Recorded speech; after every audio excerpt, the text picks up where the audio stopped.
This is the Derrell Day Show. You unlock this door with the key of imagination. Here I come to save the day. There's never been a better reason to wake up early. Derrell Day is on. All right, welcome back to the show. I hope everybody's doing all right this morning. I have a friend. I have a new friend, I guess. I'm welcoming on the show. I want to give him a little bit of an intro before I bring him on. He was a young man that from here in the our area and was frequent letter writer to the Panama City News-Herald, and always had some very interesting articles. Now, I didn't agree with him about 99.9% of the time, but I always felt that he was out there making a statement. And he had some things to share, and he came out against a lot of things that I supported, and he came out in support of a lot of things that I was against.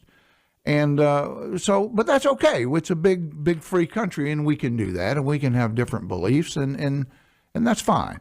Well, he came out with a letter not too long ago about raising the minimum wage and all the benefits from raising the minimum wage. And then a couple of days ago, there was a letter published in the Panama City News-Herald where he had decided to look at it from a different point of view, and which I thought is refreshing, because I think it takes courage to make a statement and then come back later and say, something, as I've looked at this might not be the best thing for the economy, and so he wrote a letter that reversed his position on minimum wage, and I've asked him, and he's graciously agreed to come on the show this morning. Rezwan Hawk, how are you doing, Rezwan? I'm doing good, sir. How are you? Good. Rezwan, or do people call you Rez, or should we stick with Rezwan? Well, my parents mostly call me Rez, but okay. I mean Rezwan. But okay, close friends like to call me Rez. Okay, all right. Well, we hope that we can become close friends. I've followed you for a long time, Rez. I've read your letters to the editor there in Panama City. Now I think you're away at college now, are you? Yes, I'm currently attending UCF. Okay, good for you. But you've had a little bit of change in direction, perhaps over the minimum wage, and I wanted to give you the opportunity to come on because, like I said, I've followed you for a long time, and you and I rarely agree on anything. But I've always admired the fact that you wrote letters and did something, and. So I wanted to have you on this morning, and maybe you can share it. You were once in favor of raising the minimum wage for all the reasons that most people who are for that, they use that as a basis of their argument. But you've since had a change of heart. Is that correct? Yes, I did, because I started to study more macroeconomics, and I realized that raising the minimum wage is just a it's just a temporary band-aid to a much larger issue of income inequality. I mean, you ask liberals and they say, raising the minimum wage just helps everyone out of poverty, but yet they fail to realize that there's no such thing as free money, such as there's no such thing as free lunch. The money has to come from somewhere, and if we raise the minimum wage, we're basically just pumping and printing out money for people. Mm-hmm. Instead of helping people get out of poverty, instead of enabling them to remain at poverty-level jobs. All right, now, what do you think? First of all, we have record numbers of people living under the poverty line in America.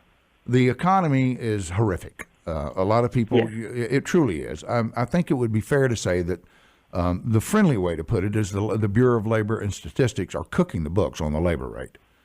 We don't count people who are drawing unemployment checks as being unemployed, and just the way we compile the data gives us a false feeling of what the economy is. What do you think, Rezwan? What do you think caused you to have not a change of heart, but look at it from a different point of view? Well, how did that happen? First thing I noticed is the fact, and that's the first thing they teach you in an economics class, is that unemployment rate does not count for people who are underemployed or gave up looking for jobs. Right. That is the number one fact. And those are huge numbers in America. Huge absolutely, numbers. Yes. And you're right. I mean, it is very possible for the Bureau of Labor to cook the books because they're not reporting those numbers. If we are reporting numbers who are underemployed, who has 2 part-time jobs, or just gave up looking for work, the unemployment rate would be much higher. Yeah, and when people have to get 2 jobs in order to get 40 hours of work, and the government counts that as jobs created, that's nothing more than a lie. Absolutely, it really is. Yes. But what I wanted to get to is what now. Since you wrote the original letter, it's only been a year or two since you wrote that letter. I can't remember. Yes, it's been a year, a little over a year. Okay, so but what was the driving factor, you think, Rez, that caused you to begin to look at it? I mean, did you pick up any reading materials? I know that when we spoke yesterday, I said, you really need to get Economics in One Lesson by Henry Hazlitt. Great book. Mm-hmm. It just doesn't get any better. Yeah, I mean, and it was actually Tho Bishop who recommended me the book, and I mean, I've been reading it since, and it really is a great book. I guess it comes down to the fact that, I mean, I've realized myself and some of my classmates in college, and most people in college tend to be liberal, and we have conversations, and I realize that for me, like I believe in the free market, and I believe in hard work makes this country better, whereas most of my classmates just want to sing Kumbaya and, say everything's okay and be okay with government handouts and not having to work hard for pay. And then that's where we come in difference, because I come from a family, my dad's a businessman, my grandfather was a businessman, and we believe in business, and we believe in free market principles. Yeah. Which differentiates me from my classmates and my other liberal friends. Well, there's an entitlement feeling that most people get confused over their worth. There is every individual has a human worth that's priceless. You can't put a price on a human's life, and that's good and that's noble and it's true. But everybody's economic worth is not a given. Some people, bless their hearts, are worthless economically. Some people are worth more economically to a business owner, a young man who shows up for work every day, 20 minutes early to make sure he's checked in and got his uniform on and he's just right and he's ready to go get them. And then even in his spare time, he studies a little bit about his job to make himself better on that job. His economic value to a businessman is far higher than someone that just wants to come in and skate while he's there. But a lot of young people and a lot of liberals across the board feel that there's a disparity there that's inherently vicious and it's inherently evil because everybody doesn't get the same. And that's just simply wrong. Everybody is not motivated the same. Absolutely. I mean, when I was having this discussion with one of my liberal friends, and I told her that, if we raise the minimum wage hypothetically to $15 for an hour in Florida, someone who's cooking burgers would be making the same as a registered nurse. Yeah. And her response was, well, let's raise the pay for a registered nurse. I'm like, no, that's not how it works. You can't just pump in money into the economy. Well, that is horrible. Well, why not let's just lower everybody's prices? Why not just cut prices in half? Why not by government decree? That President Obama says starting tomorrow morning at 6 a.m., all the prices of everything in America is halved. That would be as crazy as overnight raising everybody's wage. Absolutely. I mean, and history has shown that pumping inflation simply does not work. That is. I believe in the 1970s, Argentina tried doing this because they wanted to get out of debt. So they decided, hey, let's just raise inflation rate, and it put them in a bigger hole. Like, I mean, what's going to get this economy going is free market principles and cutting taxes, because raising taxes and raising pay. It does not create jobs; it hurts jobs, and there's no initiative for businesses to stay and invest into this economy if their income is going to get robbed by the federal government. And what it does also is it takes there's a limited amount of currency in circulation. There's a limited amount of money, And it can be in one of two places. It can be in the hands of the private sector, or it can be in the hands of the public sector. Now, there is a sweet spot whereby, as governments are instituted among men with the consent of the governed, there is a place for government, and it requires funding, but it should be at its most minimal level all the time, and that minimal level should be guarded constantly to make sure that it doesn't burgeon higher than what it needs to be, because there's only 100 pennies in a dollar, and they can only be allocated in certain different ways. But when you raise taxes, you hear from academia a lot of time, and a lot of young people, the liberals especially, corporate taxes. We've got to get those corporations. We've just got to nail it. And I keep saying, you're raising the price of the goods that you buy, because that's all passed along. But when you think of money, the money that is available to be transferred back and forth for goods and services, as you move that, as you migrate that across that line out of the hands of the private sector into the hands of the government, the public sector, from the private to the public, you are taking a dollar and putting it at its most inefficient. And that's in the hands of government, because the first thing that happens is they skim off an administrative fee. They do. I mean, it costs money to administer money. You understand? Absolutely. And when when a government creates a $50,000 job, they first had to get $50,000 from somewhere. Where did they get it? Well, they took it out of the private sector, reducing one job, and then they, through the administrative fee, at best, they can create a $40,000 job. And that's just a make-work job. Yeah, absolutely. And Henry Hazlitt makes a great point when he says that when you take money out of the private sector as taxes, or you want to invest in public work, that is money that could have been invested into making a job, and like you said, into making another job. Right. So now you take a private sector job that could have been worth $50,000, and now it's worth $30,000 or $40,000, because the government has to run somehow. So there's always a fee that goes in there. Yeah. Well, there again, it's until you understand economics at its most basic, you won't ever get that.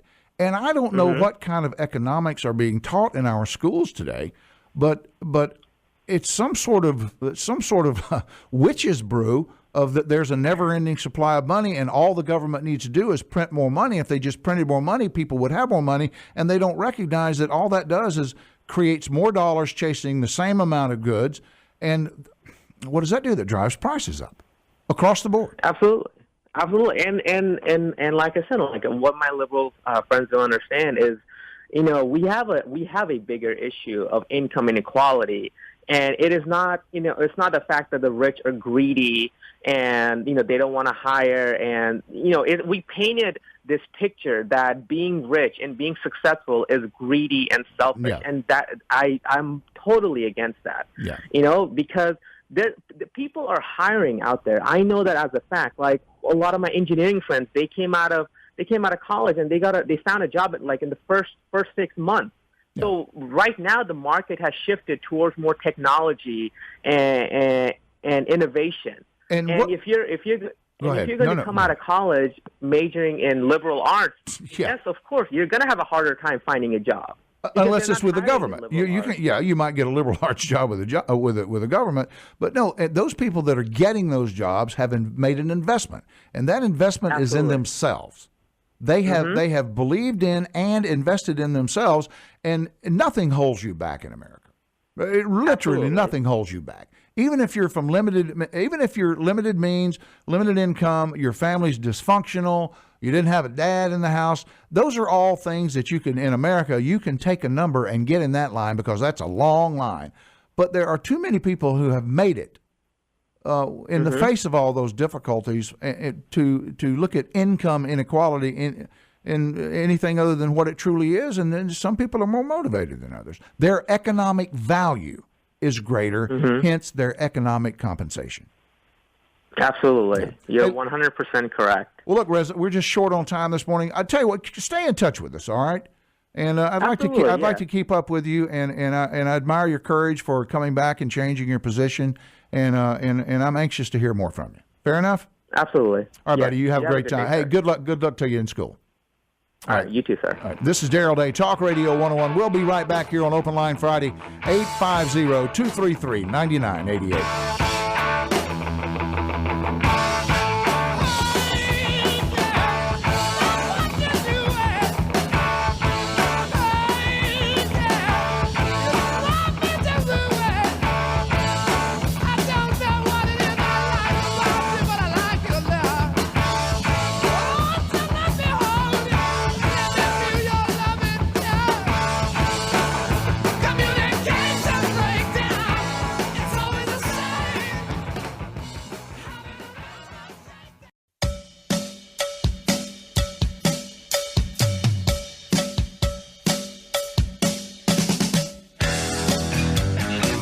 All right, U.S. Secretary of State John Kerry, bless his little heart, the man who has been negotiating with Iran to assure them of a nuclear bomb within at least 10 years, because it's very important that they get nuclear capabilities, because how else are we going to destroy Israel if we don't assure Iran of the nuclear bomb, which was what we've done. Well, recently he was in France. I think France is where this happened. I can't remember. Anyway, he broke his leg. Mysteriously broke his leg. Now, it was on a bicycle. He had a bicycling accident. He's one of those guys that wears those little tight breeches. I just don't think I can do that. I mean, I know bicyclists, they wear those tight breeches because the whole leg up and down thing. Perhaps there's friction involved. I don't know. Again, but I'm just suspect of tight breeches on guys. I'm old-fashioned that way. But nonetheless, I saw a picture of him the other day. Has a little helmet on, has a little tight breeches on. Well, he has apparently fallen off a bike. However, there are nasty rumors going around that it wasn't an accident. Because since he broke his leg, he's been pulled out of the negotiations with Iran.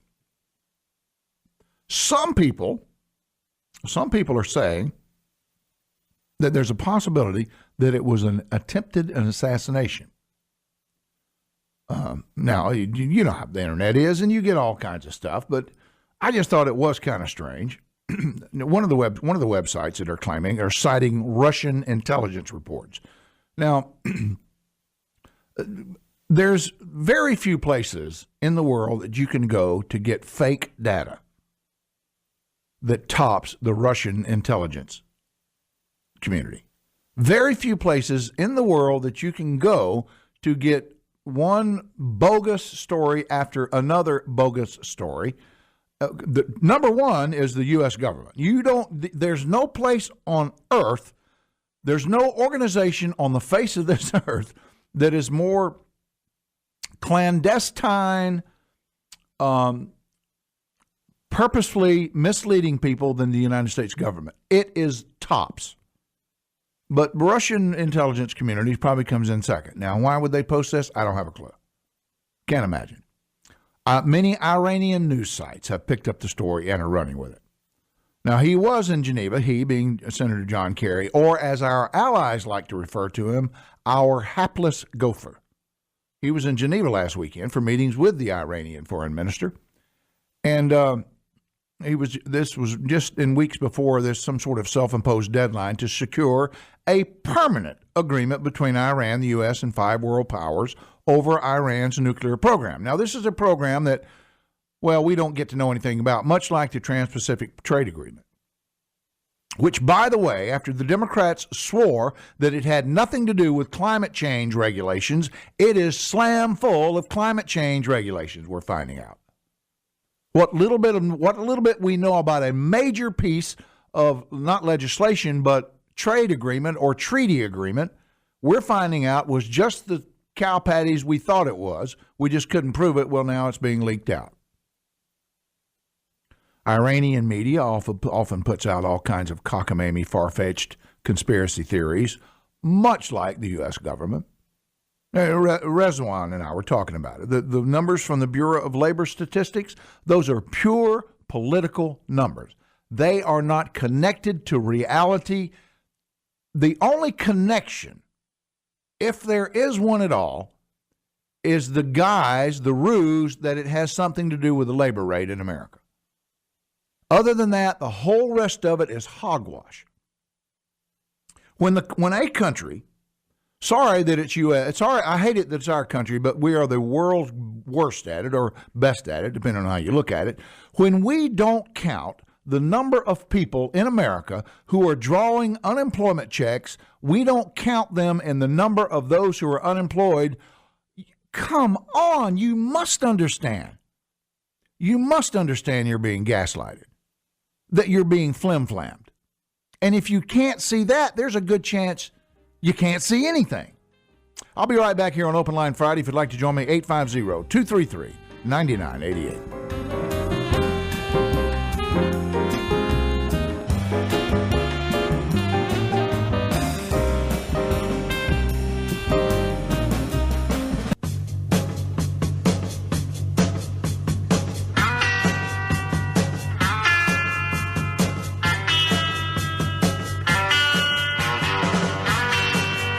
Welcome back to the show. Don't forget, it is National Donut Day, one of my favorite days of the year. And I just had a delicious donut from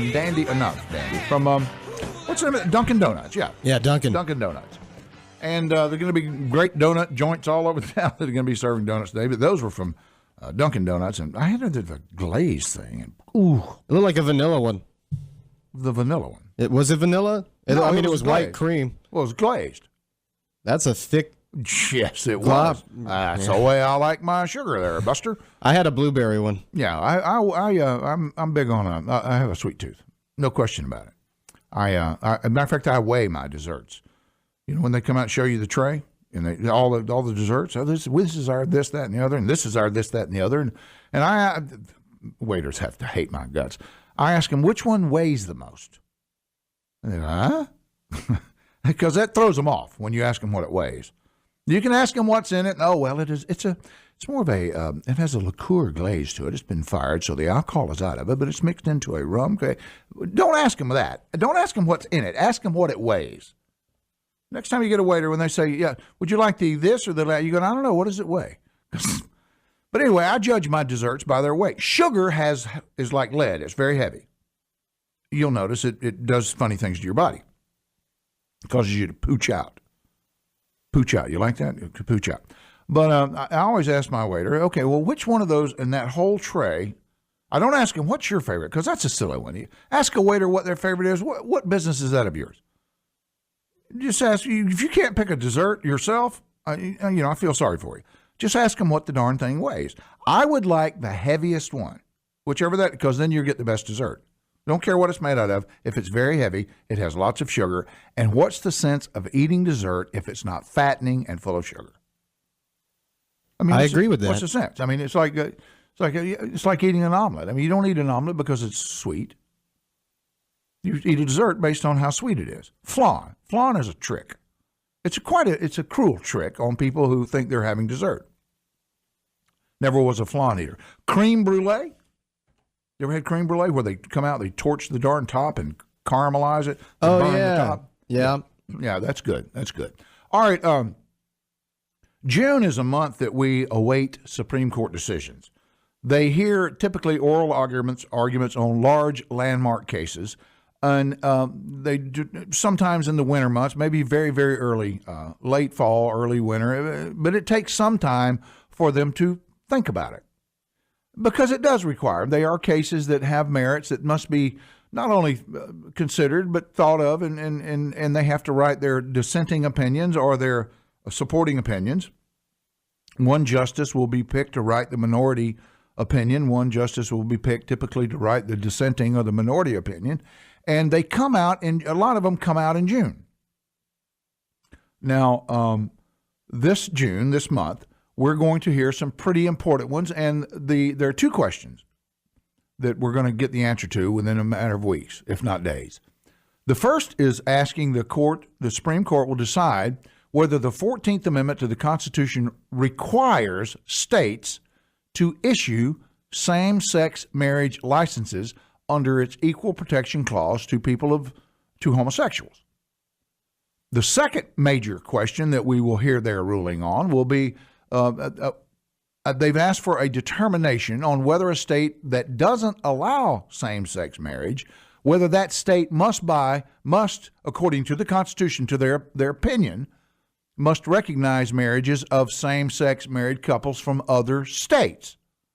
Now, there are about 37 states which have passed laws or amendments to their constitutions defining marriage as being limited, 37 states, to the union between a man and a woman. Fact is, the overwhelming majority of Americans have on more than one occasion voiced their beliefs that traditional marriage should be that union between a man and a woman. Now, you're entitled to your opinion on that, completely and totally. And I also want to be sure that we all understand, which side of this argument you're on doesn't matter. I want us all to understand that the majority doesn't always make something right any more than the majority always makes something wrong. And you have to be very, very careful about the downside of democracy, that's why it is most important that we realize and recognize that America is a republic. It is not a democracy.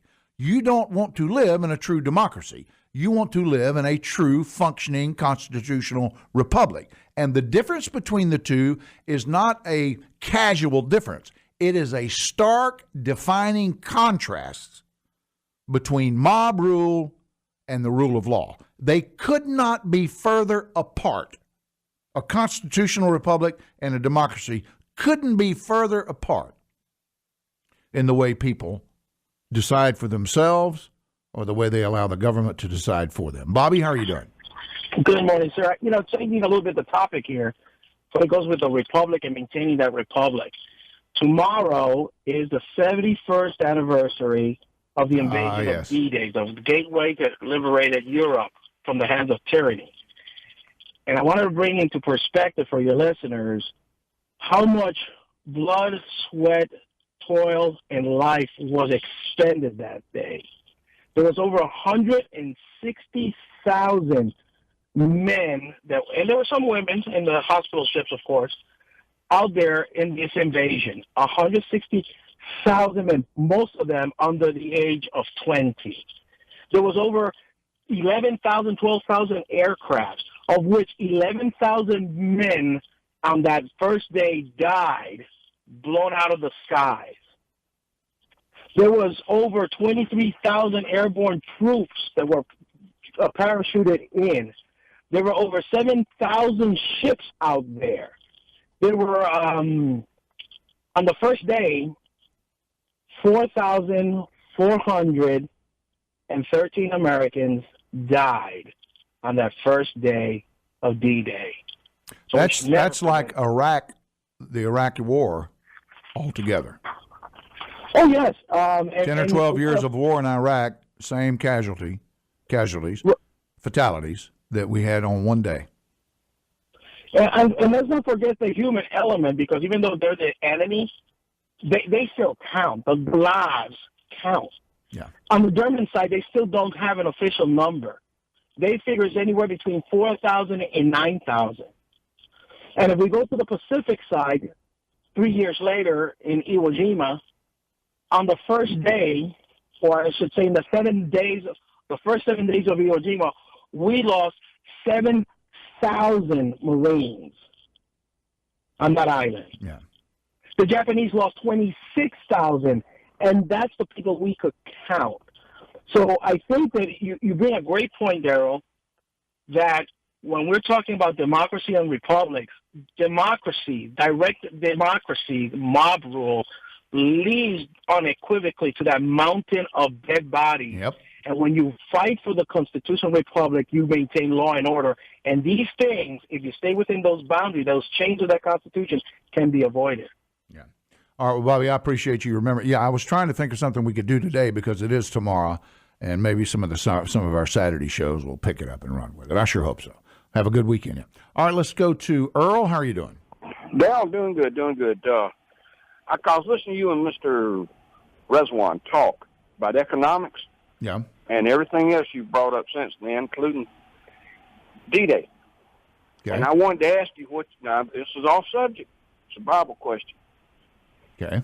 By the economic viability of Sodom and Gomorrah. And I don't think that's in the Bible. yeah, it is. Old Testament. Well, the Sodom and Gomorrah part, yeah, but the economic viability of it, I don't know. Viability. They were a great trading city. Okay. Cities there. They had trade routes, money, Yeah. all that. Lot was the mayor.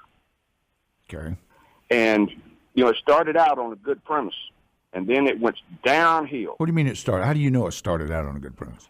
I read the Bible. Well, I did. Well, too, you don't get Earl. to be a great city without starting out. Oh, okay. All right. Fair enough. That's okay.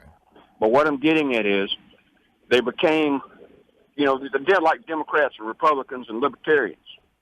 Democrats got to be too liberal. Everything was okay, no matter what it was. Lying, cheating, stealing, bad economic policy all the way around. Everything was permissible. Not everything is okay, and there's a big difference. Everything. Everything is permissible, but everything ain't okay. Well, everything's permissible there. Okay, all right. But what I'm getting at is, I think Lot was a Republican. And as mayor, he's running this. And God gets enough of it. Are you getting this out of the Book of Earl? I mean, do you have like a special Genesis, chapter? Well, you just got to paraphrase, All right. I should call it. Okay. This is what you glean from God's Word. Okay, go ahead. Yes, sir. All right, that's cool. That's cool. Hey, you're reading, you know what I'm saying? What can I tell you? Well, like a good Republican, now, not what we got in Washington, but a good Republican see what's going on, where the mistakes are being made, and try and correct it. Yeah, we don't do that anymore. That's very old-fashioned, Earl. Yes, sir, very old-fashioned. Very un-American, actually. And the majority of people there in Sodom and Gomorrah didn't want to do that. Yeah. They wanted permissible, regardless of what it was. Yeah. So God tells Lot to get out and take his family. Okay. Then God wipes it Okay, off. let's try to shorten this version as best we Okay, can. anyway. We could read the Old Lot's Testament. on his way to meet Abraham. Abraham's a king. Okay. Anyway, I think Lot went from Republican to a libertarian with common sense, book sense, and learning.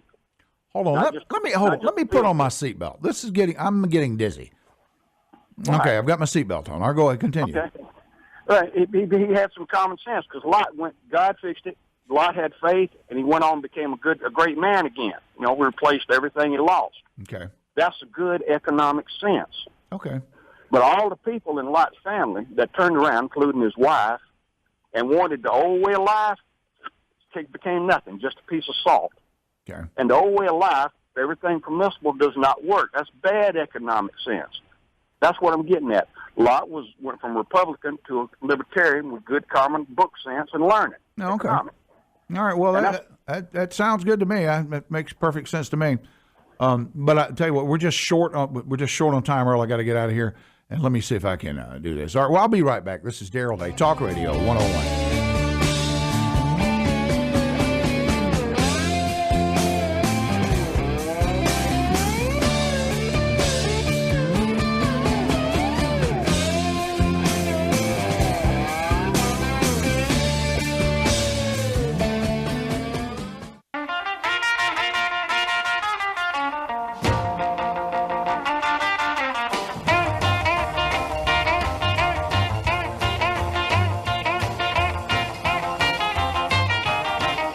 All right, welcome back here on Open Line Friday. It's 850-233-9988 if you'd like to give me a call. By the way, Bo Diddley passed away yesterday.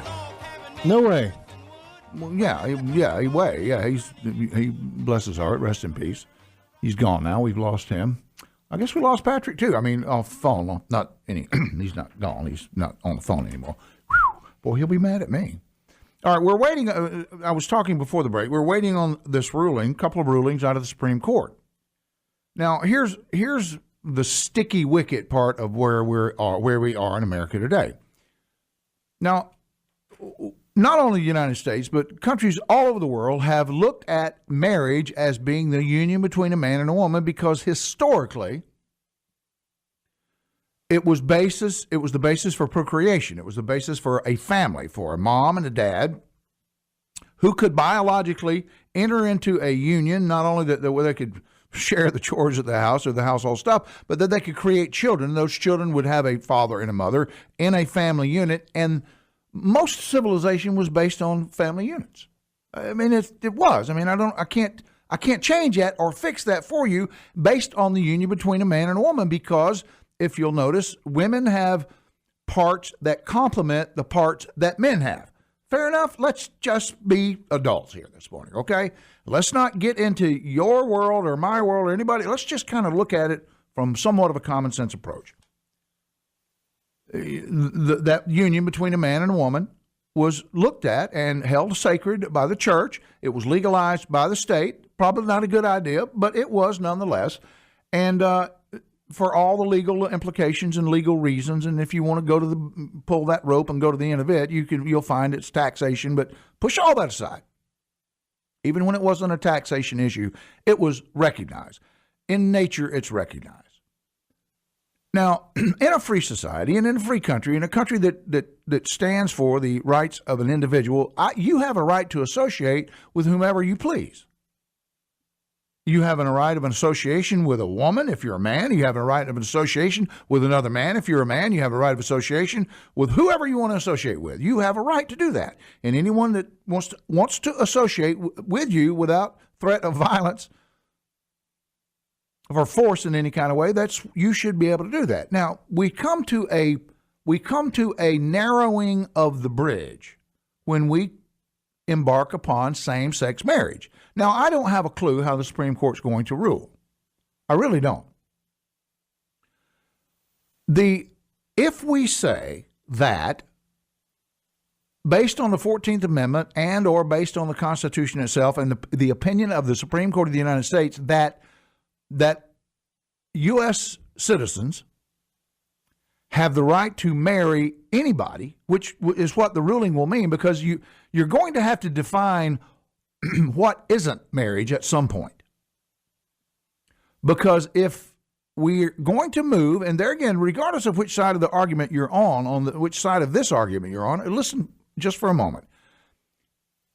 If homosexuals can now marry, who can't? What would be a limiting relationship? We've already established that men and women can marry. However, the state has put rules and regulations on that. In other words, you can't, if you're 25, you can't marry a 13-year-old or a 15-year-old. There's an age of consent that kicks in, which is put in by what? By society, by the peer review of that union, if you will, or what we have decided is the age of consent. We made those decisions. As a civilization, we can make those decisions. We've decided that it's that a person of under, 18 years of age is not responsible for their own actions.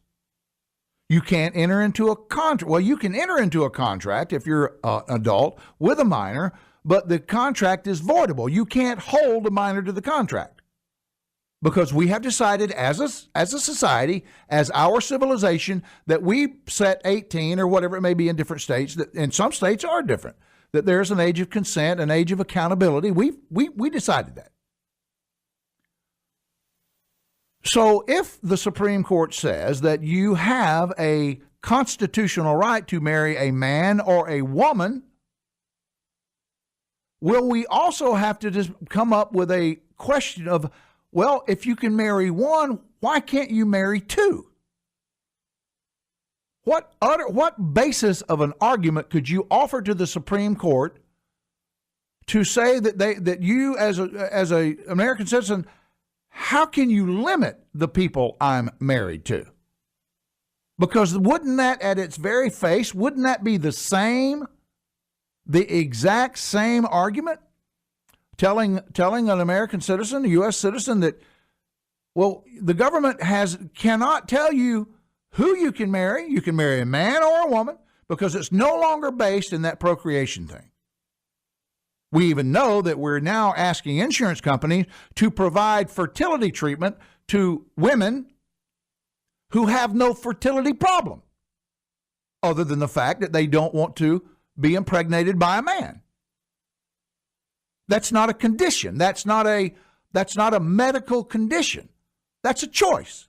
Could we maybe agree that two men get married, have every right to? If you want to do that, that's your business. But going into that because your husband is now a man, you're not going to be able to, nobody in the house is going to get pregnant. That's a sure thing, okay? Do you have a right then to petition the United States Supreme Court and demand your right to get pregnant?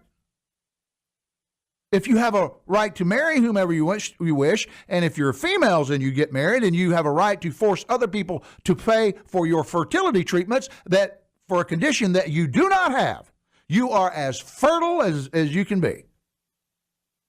The point is, where does it end? Because it ends nowhere.